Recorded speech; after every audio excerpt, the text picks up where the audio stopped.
Аз съм бригаден генерал Венелин Венев. Имам честа и привилегия да съм директор на служба военно разузнаване към Министерството на отбраната.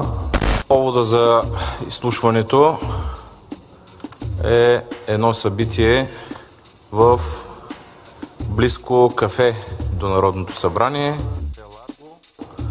където според изнесена информация е извършена вербовка на двама служители на СВР с обещание за кариерно израстване от съветника по национална сигурност на министър-председателя господин Марков. Според информацията, всичко това става по поръчка на една висока публична фигура – Атанас Атанасов. Рапортите са от двама полковници, те са в интернет, изтекоха. Предоставих данните им за контакт, подготвихме официалните им офицерски биографии и им заповядах в уреченото време да бъдат пред парадния вход на Министерски съвет. Така на 12.07. в различни часове офицерите ми се явиха на парадния вход на Министерски съвет, готови да се представят по подобие на първи ми заместник. Но се оказа, че замисъл за тях е било малко по-различен. Вместо в Министерски съвет, с тях е било говорено в кафето до Министерски съвет. Лицето Марков директно посочи представлява Атанас Атанасов. Последния възнамерява при създалата се към момента обстановка в сектор сигурност, това е 2023 година, да назначи свои приближени хора на ръководни постове в службите за сигурност. В конкретния случай за СВР, понеже не може да бъде отстранен директорът, Атанасов извил претенции да има свой човек сред заместник директорите. Какво се иска в замяна? Отговор. Марков разясни, че ще се иска оказване на съдействие при назначаване на наши хора в СВР, предоставяне в предвиден порядък на изпреварващи данни по конкретни теми, както и споделяне на сведения по определени позиции по формата на опорни точки.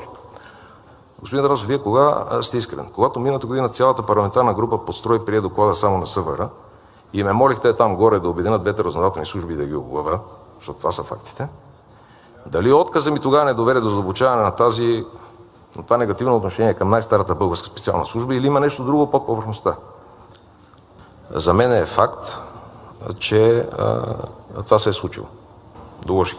Два доклада на двама директори на две дирекции в служба военна информация, което е военното разузнаване и която е обгърната с известна доза таинствена служба, които свидетелстваха, че генерал Атанасов чрез Веселин Марков, настоящият все още съветник по сигурността на Николай Денков, са опитали да вербуват тези хора срещу кариерно развитие, да изнасят класифицирана вътрешна информация към генерал Атанасов, който пък така претендираше да е реформатор на службите, да ги промени, да ги депутинизира, да ги демократизира. Аз очаквах, че Атанасов ще поиска право на отговор, че ще възрази, че ще каже тук какво говорите вие. По поръчка пак на Борисов работите, както ме е обвинявал неведнъж, без да знае, че на мен може да ми поръчва само моя мъж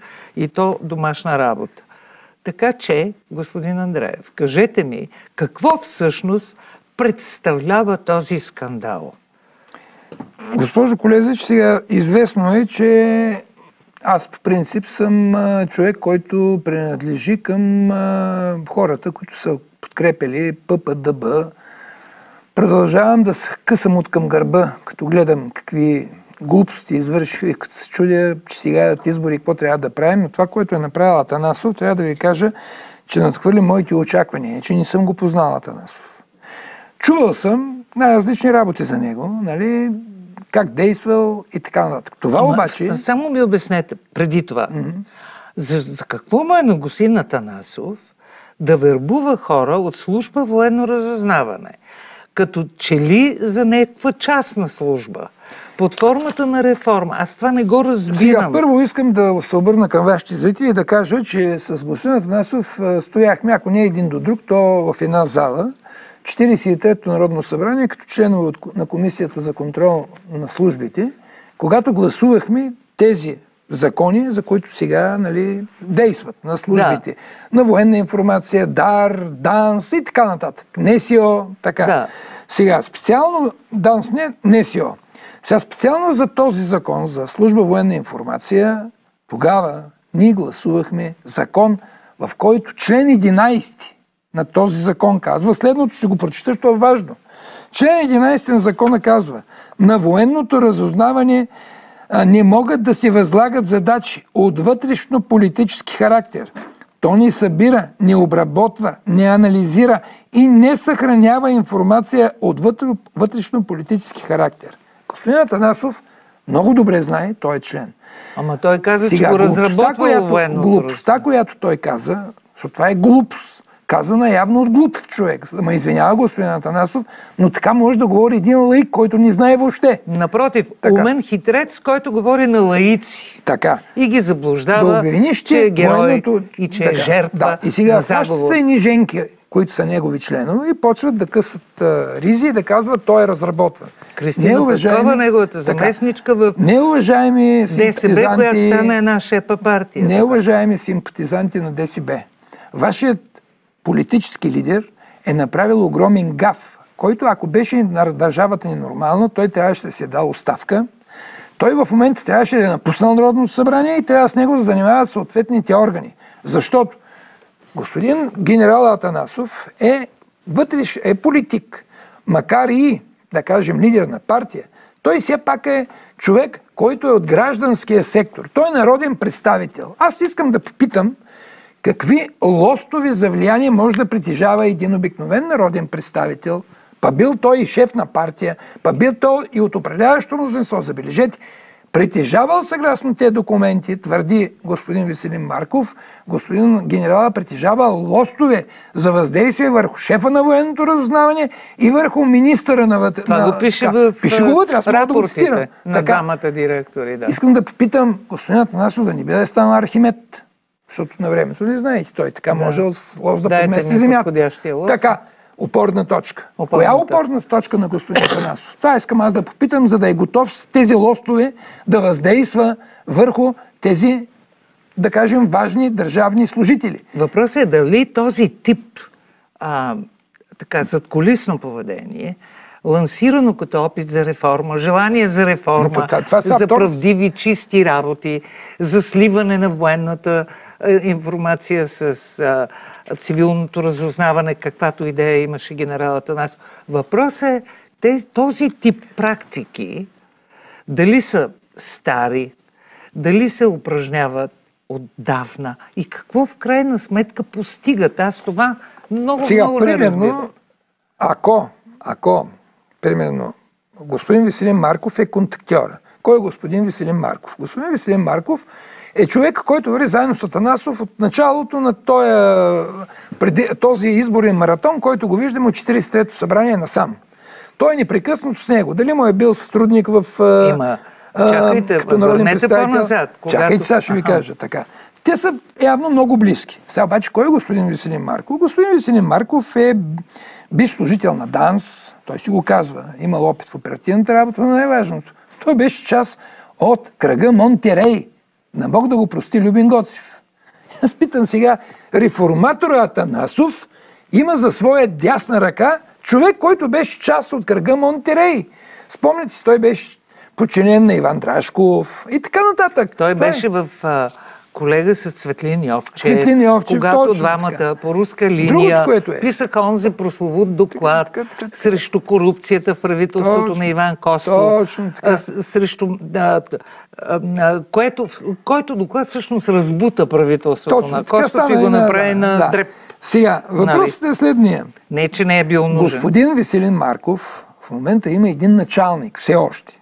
Той му е премиера. Премиера е началник господин Марков, тъй като премиера го е назначил на заплата Николай Денков. За съветник по сигурността. Николай Денков е изключително уважаван човек, който и аз много уважавам. Но господин премиера трябва да знае в оставка, че в момента всеки ден, при който Веселин Марков продължи да стои на този пост, уронва неговия персонален престиж.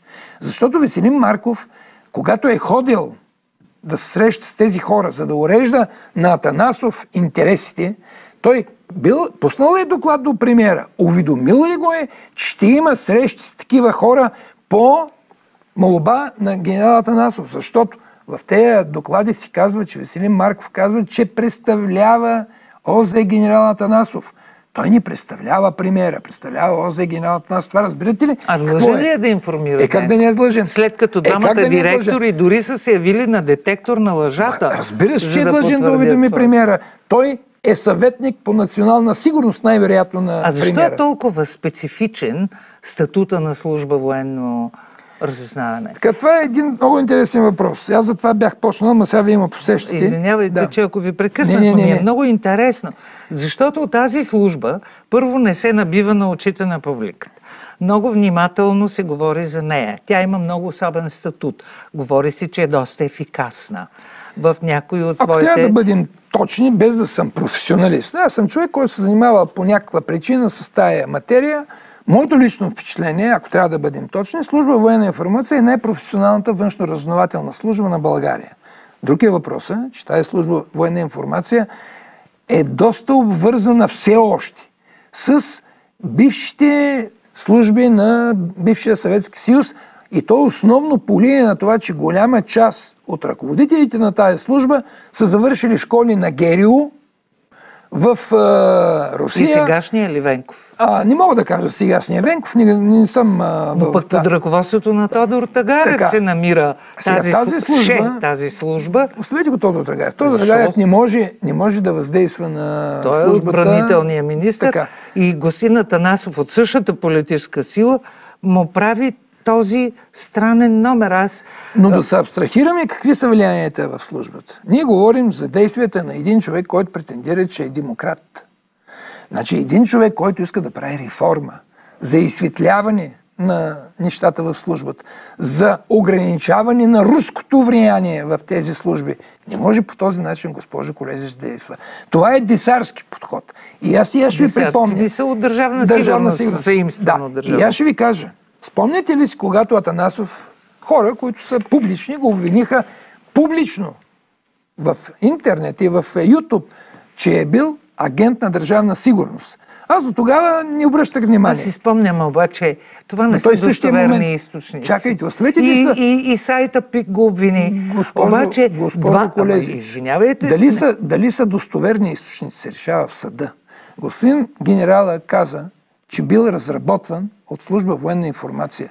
Той много добре знае, че когато една служба, която е забранено да разработва български граждани, камо ли български политици, камо ли лидери на българска политическа партия, част от управляващото мнозинство, той трябва да пусне жалба в прокуратурата. Както ни пусна жалба за това, че е обвинен, че е агент на държавна сигурност, той че е бил живковски прокурор по времето на възродителния процес. Той е бил, нали? В Разград. Така. И аз какво казвам? Сега като направим връзката, релацията между двата случая, те са абсолютно и същи. Същата история излиза и казва, те ме разработват, защото съм най-големия реформатор и никакви действия от негова страна да защити първо своята собствена чест и достоинство и после, че стане достоинство на неговата партия, защото неговите хора му вярват, че той е в момента преследван. Но те са все по-малко, защото партията стана съвсем джобна. И сега, този спор, вместо да го водим по телевизиите, трябваше отдавна генерал Атанасов, ако действително смята, че има достатъчно основание да твърди, че е разработван, защото, видите ли, най-големият реформатор за службите, отдавна трябваше да бъде отнесен във военна прокуратура. Там му е място. Отдавна той трябваше да е пуснал жалба срещу шефа на служба военна информация за това, че негови хора го разработват. И ще да поиска право на отговор. Така да се изключва, и поне право на отговор. Обаче как си обяснявате? Ама вие знаете ли колко страшни неща има тук? Вижте какво пише тук. Вижте какво пише. Разбира се. В тия доклади. Вижте какво пише. Атанасов е изявил претенция да има свой човек сред заместни директорите. Чувайте сега.